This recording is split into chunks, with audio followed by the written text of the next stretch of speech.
Friends, daily news Kannada YouTube ಚಾನಲ್ಗೆ ನಿಮಗೆಲ್ಲರಿಗೂ ಸ್ವಾಗತ. ಸೊ ಇವತ್ತಿನ ನ್ಯೂಸ್ ಹೈಲೈಟ್ಗಳನ್ನು ನೋಡೋಣ ಬನ್ನಿ.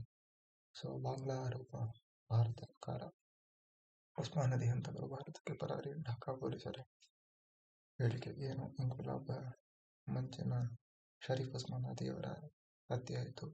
ಇದರ ಇಬ್ಬರು ಆರೋಪಿಗಳು ಭಾರತಕ್ಕೆ ಪರಾರಿಯಾಗಿದ್ದಾರೆ ಅಂತ ಬಾಂಗ್ಲಾದೇಶ ಆರೋಪವನ್ನು ಮಾಡಿದೆ. ಬಟ್ ಇದನ್ನು ಏನು ನಮ್ಮ ಭಾರತ ಸರ್ಕಾರ ಇದೆ ಇದನ್ನು ತೀವ್ರವಾಗಿ ಖಂಡಿಸಿದೆ. ಉಸ್ಮಾನ್ ನದಿ ಅಂತವರು ಭಾರತಕ್ಕೆ ಬಂದಿಲ್ಲ ಅಂತ ಕೂಡ ಸ್ಪಷ್ಟನೆಯನ್ನು ಕೂಡ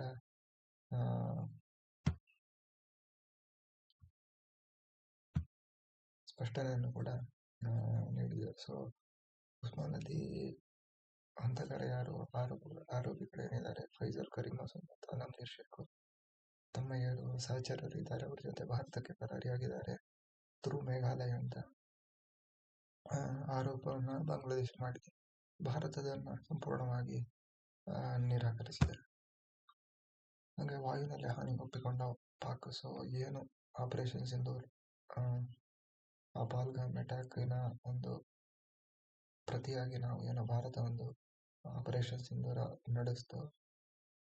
ಈ ಆಪರೇಷನ್ ಸಿಂಧೂರದಿಂದಾಗಿ ವಾಯುನೆಲೆಗಳು ಹಾನಿಯಾಗಿತ್ತು ಅಂತ ಪಾಕಿಸ್ತಾನದ ಉಪಪ್ರಧಾನಿ ಮತ್ತು ಏನು ಫಾರಿನ್ ಮಿನಿಸ್ಟರ್ ಇದ್ದಾರೆ ಇಶಾಂತ್ ದಾರ್ ಅವರು ಒಪ್ಕೊಂಡಿದ್ದಾರೆ. ಸೊ ಭಾರತೀಯ ಸೇನಾಪಡೆಗಳು ದಾಳಿ ನಡೆಸಿತು. ಇದರಿಂದಾಗಿ ಪಾಕಿಸ್ತಾನದ ಬೇರೆ ಬೇರೆ ವಾಯುನೆಲೆಗಳು ಹಾಗೇನೆ ಮೇನ್ ವಾಯುನೆಲೆ ಆಗಿರುವಂತಹ ಏರ್ಬೇಸ್ ಆಗಿರುವಂತಹ ನೂರ್ ಖಾನ್ ಇದಕ್ಕೆ ತುಂಬಾ ಹಾನಿಯಾಗಿದೆ ಅಂತ ಕೂಡ ಒಪ್ಕೊಂಡಿದ್ದಾರೆ. ಹಾಗೆ ಸಮುದ್ರದಾಳದಲ್ಲಿ ರಾಷ್ಟ್ರಪತಿ ಸಂಚಾರ, ಜಲಂತರ ನೌಕೆಯಲ್ಲಿ 2 ತಾಸು ಪ್ರಯಾಣ. ಸೊ ಕರ್ನಾಟಕದ ಕಾರವಾರಕ್ಕೆ ಏನು ರಾಷ್ಟ್ರಪತಿಗಳಾಗಿರುವಂತಹ ದ್ರೌಪದಿ ಮುರ್ಮು ಅವರು ಭೇಟಿ ನೀಡಿದ್ದಾರೆ. ಸೊ ಭಾರತೀಯ ನೌಕಾಪಡೆಯ ಏನು ಜಲಂತರ್ಗಾಮಿ ಸಬ್ಮರೀನ್ ಏನಿದೆ ಇದರಲ್ಲಿ ಒಂದು 2 ವರ್ಷ ಇವರು ಸಂಚಾರವನ್ನು ಕೂಡ ನಡೆಸಿದ್ದಾರೆ. ಸೊ 2 ತಾಸು ಸಂಚಾರವನ್ನು ನಡೆಸಿ ಏನು ನಮ್ಮ ಜಲಂತರ್ಗಾಮಿ ನೌಕೆ ಇದೆ ಇದ್ರ ಬಗ್ಗೆ INS ವಾಗ್ಮೇರ್ ಏನಿದೆ ಇದ್ರ ಬಗ್ಗೆ ತಮ್ಮ ಸಂತೋಷವನ್ನು ಕೂಡ ವ್ಯಕ್ತಪಡಿಸಿದ್ದಾರೆ.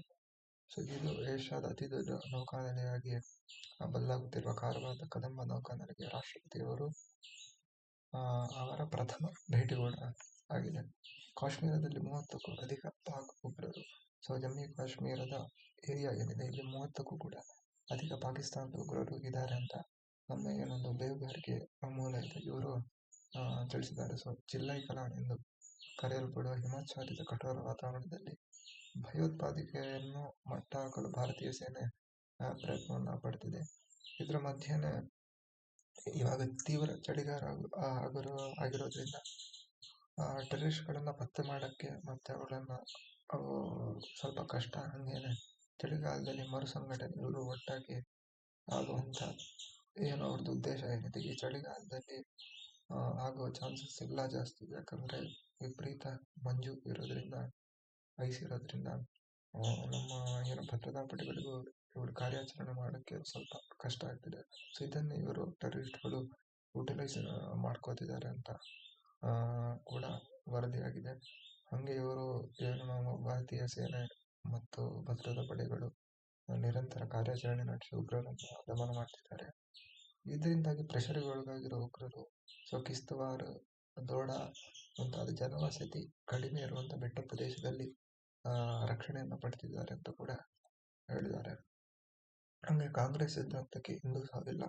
ಸೊ ಕಾಂಗ್ರೆಸ್ ಸಂಸ್ಥಾಪನಾ ದಿನ ಇದೆ. 150ನೇ ಸಂಸ್ಥಾಪನಾ ದಿನದಲ್ಲಿ ಕಾಂಗ್ರೆಸ್ ಒಂದು ಸಿದ್ಧಾಂತ ಐಡಿಯಾಲಜಿ ಏನಿದೆ ಇದಕ್ಕೆ ಯಾವತ್ತೂ ಸಾವಿಲ್ಲ ಅಂತ AICC ಅಧ್ಯಕ್ಷ ಮಲ್ಲಿಕಾರ್ಜುನ್ ಖರ್ಗೆ ಅವರು ಪ್ರತಿಪಾದನೆಯನ್ನು ಕೂಡ ಮಾಡಿದ್ದಾರೆ. ಸೊ ಕಾಂಗ್ರೆಸ್ ಪಕ್ಷ ಏನಿದೆ ಇದು ಆತ್ಮದ ಧ್ವನಿ. ಸೊ ಇದು ಆಲ್ಮೋಸ್ಟ್ ದಶಕಗಳಿಂದಲೂ, ಸುಮಾರು ವರ್ಷಗಳಿಂದಲೂ ದಲಿತರು ಮತ್ತು ಶ್ರಮಿಕರ ಪರವಾಗಿ ನಿಂತಿರೋ ಏಕೈಕ ಪಕ್ಷ ಅಂತ ಕೂಡ ಲೋಕಸಭೆ ವಿರೋಧ ಪಕ್ಷ ನಾಯಕರಾಗಿರುವಂತಹ ರಾಹುಲ್ ಗಾಂಧಿ ಅವರು ಕೂಡ ಹೇಳಿದ್ದಾರೆ. ಇದ್ರ ಮಧ್ಯೆನೇ ಕಾಂಗ್ರೆಸ್ನ ಏನು ಸಂಸ್ಥಾಪನಾ ದಿನ ಏನಿತ್ತು ಇದರಲ್ಲಿ ಕೇರಳ ಪ್ರದೇಶ ಕಾಂಗ್ರೆಸ್ ಸಮಿತಿ ಏನಿದೆ KPCC ಇವರು ರಾಷ್ಟ್ರಗೀತೆಯನ್ನ ತಪ್ಪಾಗಿ ಹೇಳಿ ಮುಜುಗರಕ್ಕೀಡಾಗಿದ್ದಾರೆ.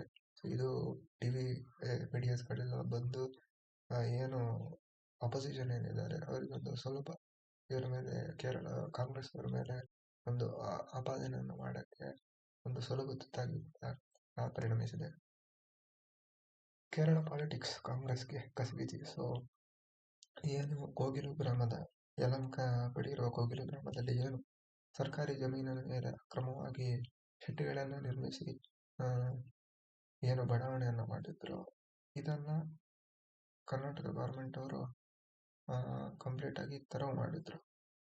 ಇದು ಇವಾಗ ರಾಜಕೀಯವಾಗಿ ಅದರ ಅಡ್ವಾಂಟೇಜ್ ತಗೊಳ್ಳಕ್ಕೆ ಕೇರಳದ CPIMನ ಸುಮಾರು ನಾಯಕರು ಇಲ್ಲಿಗೆ ಬಂದು ಈ ಸ್ಥಳವನ್ನ ಒಂದು ಪರಿಶೀಲನೆ ಕೂಡ ಮಾಡ್ತಿದ್ದಾರೆ.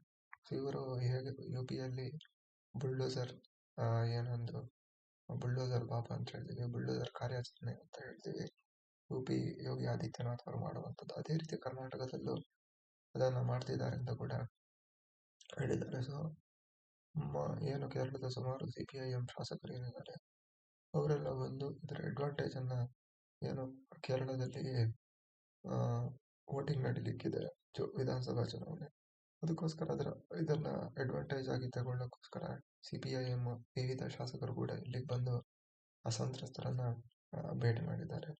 ಹಂಗೇನೆ ನಮ್ಮ ಕರ್ನಾಟಕದ ಏನು ಶಾಸಕರು ಏನಿದ್ದಾರೆ ಜಲೀಲು ಮತ್ತೆ ಜಮೀರ್ ಅಹಮದ್ ಅವರು ಕೂಡ ಇಲ್ಲಿಗೆ ಬಂದು ಜನರನ್ನ ಭೇಟಿ ಮಾಡಿದ್ದಾರೆ. ಹಂಗೆ DK ಶಿವಕುಮಾರ್ ಅವರು ನಿನ್ನೆ ಹೇಳಿದ್ರು ಒಂದು ಮಾನವೀಯತೆ ದೃಷ್ಟಿಯಿಂದ ಇವರಿಗೆ ಬೇರೆ ವ್ಯವಸ್ಥೆ ಕೂಡ ಮಾಡ್ತೀವಿ ಅಂತ ಕೂಡ. ಹಂಗೆ ರಾಜ್ಯಕ್ಕೆ ಮಸಿಗೊಳಿದ ಬೆಂಗಳೂರು ಡ್ರಗ್ಸ್ ಫ್ಯಾಕ್ಟರಿ. ಸೊ ಮಹಾರಾಷ್ಟ್ರದ ಏನು ಮಾದಕ ದ್ರವ್ಯ ನಿಗ್ರಹ ದಳ ಇದೆ, ಇವರು ಬೆಂಗಳೂರಿನ ಬೇರೆ ಬೇರೆ ಕಡೆಗಳಲ್ಲಿ ಎಲ್ಲಿ ಡ್ರಗ್ಸ್ ಅನ್ನ ಮ್ಯಾನುಫ್ಯಾಕ್ಚರ್ ಮಾಡ್ತಿದ್ರು, ಇದರ ಈ ಒಂದು ಇಂಥ ಇರೋ ಡ್ರಗ್ಸ್ ಮ್ಯಾನುಫ್ಯಾಕ್ಚರ್ ಮಾಡೋ ಫ್ಯಾಕ್ಟರಿಗಳ ಮೇಲೆ ದಾಳಿಯನ್ನ ಮಾಡಿದ್ದಾರೆ. 55.88 ಕೋಟಿ ಮೌಲ್ಯದ ಡ್ರಗ್ಸ್ ಪತ್ತೆ ಮಾಡಿದ್ದಾರೆ ಅಂತ ಸುದ್ದಿಯಾಗಿತ್ತು. ಬಟ್ ನಮ್ಮ ಹೋಮ್ ಮಿನಿಸ್ಟರ್ ಅವರು ಇದಕ್ಕೆ ಕ್ಲಾರಿಫಿಕೇಶನ್ ಅನ್ನ ಕೊಟ್ಟು ಏನು ಮಹಾರಾಷ್ಟ್ರದ ಆಂಟಿ ನಾರ್ಕೋಟಿಕ್ಸ್ ಟಾಸ್ಕ್ ಫೋರ್ಸ್ ಮತ್ತು ಬೆಂಗಳೂರಿನ ಸಿವಿಲ್ ಫೋರ್ಸ್ CCP ಮತ್ತು ಸೂಕೋ ತಂಡ ಇವರು ಜಂಟಿಯಾಗಿ ಕಾರ್ಯಾಚರಣೆ ನಡೆಸಿ ಅವಾಗ ಸಿಕ್ಕಿದ್ದು ಬರೀ 1.20 ಕೋಟಿ ಮೌಲ್ಯದ 3.5 kg ಡ್ರಗ್ಸ್ ತಯಾರಿಸಲು ಸಂಕಲಿಸಿದ್ದ ಫೆಮೆಂಟ್ರಿನ್ ಎಂಬ ಕೆಮಿಕಲ್. ಅದರಿಂದ 55.88 ಕೋಟಿ ಇಲ್ಲ ಅಂತ ಈ ಸ್ಪಷ್ಟನೆಯನ್ನು ಕೂಡ ನೋಡಿದ್ದಾರೆ. ಹಂಗೆ ವರ್ಷಾಚರಣೆ ಅತಿರೇಕ ತಡೆಗೆ 20,000 ಖಾಕಿ ನಿಯೋಜನೆ. 20,000 ಪೊಲೀಸರನ್ನ ನಮ್ಮ ರಾಜಧಾನಿಯ ಬೇರೆ ಬೇರೆ ಬೆಂಗಳೂರಿನ ಬೇರೆ ಬೇರೆ ಪ್ರಮುಖ ಸ್ಥಳಗಳೇನಿದ್ದಾವೆ, brigade road, MG road, Indira Nagar, Koramangala, electronic city, Himadri road, Niladri road, ಇಂಥ ಎಲ್ಲಾ ಕಡೆಗಳಲ್ಲಿ 20,000 ಟೋಟಲ್ ಪೊಲೀಸರನ್ನ ಗೃಹ ಸಚಿವಾಲಯ ನಿಯೋಜನೆ ಮಾಡಿದೆ. ಸೊ 205 CC ಕ್ಯಾಮೆರಾವನ್ನು ಕೂಡ ಅಳವಡಿಕೆ ಮಾಡಿದ್ದಾರೆ. ಹಂಗೆ 400 ಟ್ರಾಫಿಕ್ ವಾರ್ಡನ್ಗಳು, ಹಂಗೇನೆ ಜನದಟ್ಟಣೆ ನಿಯಂತ್ರಿಸಲು water jets, civil defence, home guards, intelligence. So total 20,000 ಜನರನ್ನ ನಿಯೋಗ ಮಾಡಿದ್ದಾರೆ.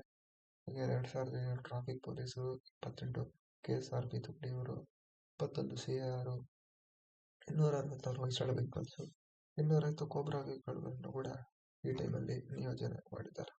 ಸೊ ಏನು 4 ವರ್ಷಗಳಿಗೆ ಸ್ಥಳೀಯ ಸಂಸ್ಥೆ ಚುನಾವಣೆ ನಡೀಲಿಕ್ಕಿದೆ, ಬೆಂಗಳೂರು ನಗರ ವ್ಯಾಪ್ತಿಯ ಚುನಾವಣೆಗಳು. ಸೊ ಇದಕ್ಕೆ ಕೊನೆಗೂ ಆಡಳಿತಾರೂಢ ಪಕ್ಷ ಕಾಂಗ್ರೆಸ್ ಏನಿದೆ ಇದಕ್ಕೆ ಮನಸ್ಸು ಮಾಡಿ ಇದಕ್ಕೆ ಚುನಾವಣೆ ನಡೆಸಲು ಒಪ್ಪಿಗೆಯನ್ನ ನೀಡಿದೆ. ಸೊ ಇದಕ್ಕೆಲ್ಲ ಕಾರ್ಯಕರ್ತರು ರೆಡಿ ಆಗಬೇಕು. 2-3 ತಿಂಗಳಲ್ಲಿ ಎಲೆಕ್ಷನ್ ಆಗೋ ಎಲ್ಲ ಚಾನ್ಸಸ್ ಇದೆ ಅಂತ ಕೂಡ DK ಶಿವಕುಮಾರ್ ಅವರು ತಯಾರಿ ಆರಂಭಿಸಲು ತಮ್ಮ ಕಾರ್ಯಕರ್ತರಿಗೆ, ಕಾಂಗ್ರೆಸ್ ಕಾರ್ಯಕರ್ತರಿಗೂ ಕೂಡ ಹೇಳಿದ್ದಾರೆ. 2021ರಿಂದ ಸ್ಥಳೀಯ ಚುನಾವಣೆ ನಡೆದಿರಲಿಲ್ಲ. ಸೊ ಇದಕ್ಕೋಸ್ಕರ ಪಾರ್ಟಿಯಲ್ಲಿ ಬಹಳ ಪ್ರೆಷರ್ ಇತ್ತು. ಹಂಗೆ ಮಾರ್ಚ್ ಏಪ್ರಿಲ್ನಲ್ಲಿ ಸಾರ್ವತ್ರಿಕ ಎಕ್ಸಾಮ್ಗಳಿರ್ತವೆ. ಆದ್ರಿಂದ ಅದನ್ನು ಮಾರ್ಚ್ ಏಪ್ರಿಲ್ನಿಂದ ಮುಂಚೆ ಅಥವಾ ಆಮೇಲೆ ಮಾಡೋ ಯೋಚನೆ ಇದೆ. ಹಂಗೆ ಚುನಾವಣಾ ಆಯೋಗ ನಡೆಸಲು ಸಿದ್ಧ ಅಂತ ಕೂಡ ಚುನಾವಣಾ ಆಯೋಗ ಘೋಷಣೆ ಕೂಡ ಮಾಡಿದೆ. ಹಂಗೇನೆ ಕಾಲಕಾಲಕ್ಕೆ ಏನು ಚುನಾವಣೆಗಳು ಆಗದೆ ಇದ್ರೆ ಲೋಕಲ್ ಲೀಡರ್ ಅನ್ನ ಬೆಳೆಸೋದಕ್ಕೆ ಕಷ್ಟ ಆಗತ್ತೆ ಅಂತ ಕೂಡ ಕಾಂಗ್ರೆಸ್ನ ಏನೊಂದು ಕಾರ್ಯಕರ್ತರು ಪಕ್ಷದವರು ತೀರ್ಮಾನಿಸಿ ಇನ್ನು ಸ್ಥಳೀಯ ಚುನಾವಣೆಗಳು ಮಾಡೋದಂತ ಡಿಸಿಷನ್ ಅನ್ನ ತಗೊಂಡಿದ್ದಾರೆ. ಹಂಗೆ India versus Sri Lanka women's T20 series ಏನು ನಡೀತಿದೆ, ಸೊ 5 ಮ್ಯಾಚಿನ ಸೀರೀಸಲ್ಲಿ ನಿನ್ನೆ ನಾಲ್ಕನೇ ಮ್ಯಾಚ್ ನಡೀತು. 4ನೇ ಮ್ಯಾಚಲ್ಲೂ ಇಂಡಿಯಾದವರು ವಿನ್ ಆಗಿದ್ದಾರೆ. ಸೊ ಆಲ್ರೆಡಿ ಸೀರೀಸನ್ನು ವಿನ್ ಆಗಿದ್ದಾರೆ. ಸೊ 4 ಮ್ಯಾಚ್ ವಿನ್ ಆಗಿದ್ದಾರೆ. ಇನ್ನೊಂದು ಮ್ಯಾಚ್ ನಡೀಲಿಕ್ಕಿದೆ ಟ್ರಿವೆಂಡ್ರಮ್ಮಲ್ಲೇ ಮಂಗಳವಾರ ನಡೀಲಿಕ್ಕಿದೆ. ಸೊ ಏನು ಇಂಡಿಯಾದವರು 221 ರನ್ ಮಾಡಿದ್ರು 2 ವಿಕೆಟ್ಗೆ. ಶ್ರೀಲಂಕಾದವರು 191 ರನ್ ಮಾಡಿ ಸೋಲನ್ನು ಹಾಕೊಂಡಿದ್ದಾರೆ. ಹಂಗೆ ಸ್ಮೃತಿ ಮಂದನ ಭಾರತ ಪರ ಟಿ20ಯಲ್ಲಿ ಗರಿಷ್ಠ ಸಿಕ್ಸರ್ ಹೊಡೆದಿರೋರ ಪೈಕಿ ಹರ್ಮನ್ ಪ್ರೀತ್ ಕೌರ್ ಅವರ ರೆಕಾರ್ಡ್ ಏನಿದೆ 78 ಅದನ್ನ ಬ್ರೇಕ್ ಮಾಡಿದ್ದಾರೆ. ಸೊ ಇವರು ಟೋಟಲ್ 80 ಸಿಕ್ಸರ್ಗಳನ್ನು ಹೊಡೆದಿದ್ದಾರೆ. ಹಂಗೆ ಮಹಿಳಾ ಕ್ರಿಕೆಟ್ನಲ್ಲಿ ಸ್ಮೃತಿ ಮಂದನ 10,000 ರನ್ನನ್ನು ಕೂಡ ದಾಖಲಿಸಿದ್ದಾರೆ. ಸೊ ಇವರು ವಿಶ್ವದ ವರ್ಲ್ಡ್ ಫೋರ್ತ್ ಮತ್ತು ಭಾರತದ 2ನೇ ಕ್ರಿಕೆಟರ್ ಕೂಡ ಆಗಿದ್ದಾರೆ. ಹಂಗೆ ಹಂಪಿ ಅರ್ಜುನ್ಗೆ ಕಂಚು. ಸೊ ವಿಶ್ವ ರ್ಯಾಪಿಡ್ ಚೆಸ್ ಚಾಂಪಿಯನ್ಶಿಪ್ ಏನು ನಡೀತಿದೆ ಇದರಲ್ಲಿ ನಮ್ಮ ಇಂಡಿಯಾದ ಗ್ರ್ಯಾಂಡ್ ಮಾಸ್ಟರ್ಗಳಿದ್ದಾರೆ. ಕೊನೇರು ಹಂಪಿ ಮತ್ತು ಅರ್ಜುನ್ ಇರಿಗೇಸಿ ಇವರಿಗೆ ಕಂಚು ದೊರಕಿದೆ. ಸೊ ಇವರು ಬಂಗಾರ ಏನಿದೆ ಫಸ್ಟ್ ಪ್ರೈಸ್ ಏನಿದೆ ಇದು ಅನ್ಫಾರ್ಚುನೇಟ್ಲಿ ಸಿಕ್ಕಿಲ್ಲ. ಸೊ ಮಹಿಳೆಯರ ವಿಭಾಗದಲ್ಲಿ ಕೊನೇರು ಹಂಪಿಗೆ ಹಾಗೂ ಮುಕ್ತ ವಿಭಾಗ ಓಪನ್ ಇದೇನಿದೆ ಅದರಲ್ಲಿ ಅರ್ಜುನ್ ಇರಿಗೇಸಿ ಅವರಿಗೆ ಕಂಚು ದೊರಕಿದೆ. ಹಂಗೆ ಭಾರತದ ಕುಸ್ತಿ ತಂಡ ಏನಿದೆ ಇದಕ್ಕೆ ಕೋಚ್ ಆಗಿ ಕನ್ನಡಿಗರಾದಂತಹ ಅತುಲ್ ಶಿರೋಡೆ ಅವರು ಆಯ್ಕೆಯಾಗಿದ್ದಾರೆ. ಸೊ ಮಲೇಷ್ಯಾದಲ್ಲಿ ಇಂಟರ್ನ್ಯಾಷನಲ್ ಚಾಂಪಿಯನ್ಶಿಪ್ ನಡೆಯುತ್ತೆ ಜನವರಿ 12ರಿಂದ 17 ತನಕ. ಇದಕ್ಕೆ ಭಾರತೀಯ ಬೆಳಗಾವಿ ಮೂಲದ ಅತುಲ್ ಶಿರೋಡೆ ಅವರು ಕೋಚ್ ಆಗಿ ಆಯ್ಕೆಯಾಗಿದ್ದಾರೆ. ಸೊ ಅತುಲ್ ಅವರು ಇಲ್ಲಿ ತನಕ ಅಂತಾರಾಷ್ಟ್ರೀಯ ಕುಸ್ತಿಯಲ್ಲಿ 2 ಪದಕ, 1 ಚಿನ್ನ, 1 ಕಂಚು, ಹಾಗೆ ಸ್ಟೇಟ್ ಲೆವೆಲಲ್ಲಿ 3 ಚಿನ್ನ, 2 ಬೆಳ್ಳಿ, 3 ಕಂಚು ಗೆದ್ದಿದ್ದಾರೆ. ಸೊ ಇದಕ್ಕೋಸ್ಕರ ಇವರನ್ನ ಮುಖ್ಯ ತರಬೇತುದಾರನಾಗಿ ಆಯ್ಕೆ ಕೂಡ ಮಾಡಲಾಗಿದೆ. ಹಂಗೆ ಟೆಸ್ಟ್ ಕೋಚ್ ಬದಲಿಲ್ಲ, ಲಕ್ಷ್ಮಣ್ ಸಂಪರ್ಕಿಸಿಲ್ಲ. ಸೊ ಟೆಸ್ಟಲ್ಲಿ ಏನು ಇಂಡಿಯಾ ಬಹಳಷ್ಟು ಕಳಪೆ ನಿರ್ವಹಣೆಯನ್ನು ತೋರಿಸ್ತಿದೆ. ಒನ್ ಡೇ ಮತ್ತು T20 ಆದರೂ ಓಕೆ ಚೆನ್ನಾಗಿ ಪರ್ಫಾರ್ಮ್ ಮಾಡ್ತಿದೆ, ಸೀರೀಸ್ಗಳೆಲ್ಲ ವಿನ್ ಆಗ್ತಿದ್ದಾರೆ. ಬಟ್ ಟೆಸ್ಟಲ್ಲಿ ವಿನ್ ಆಗ್ತಿಲ್ಲ. ಅದಕ್ಕೋಸ್ಕರ ಗೌತಮ್ ಗಂಭೀರನ್ನು ತೆಗೆದು ಬೇರೆ ಕೋಚನ್ನು ಅಪಾಯಿಂಟ್ ಮಾಡೋದಂತ ಒಂದು ರೂಮರ್ಸ್ ಏನಿತ್ತು ಇದನ್ನು BCCI ಅವರು ತಳ್ಳಿ ಹಾಕಿದ್ದಾರೆ. ಸೊ ಇಂಥ ಯಾವುದೇ ನಮ್ಮ ಯೋಜನೆಗಳಿಲ್ಲ.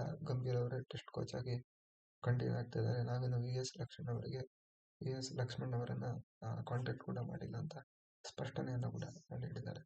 ಹಂಗೆ ರಿಷಬ್ ಪಂತ್ ಬದಲಿಗೆ ಇಶಾನ್ ಕಿಶನ್.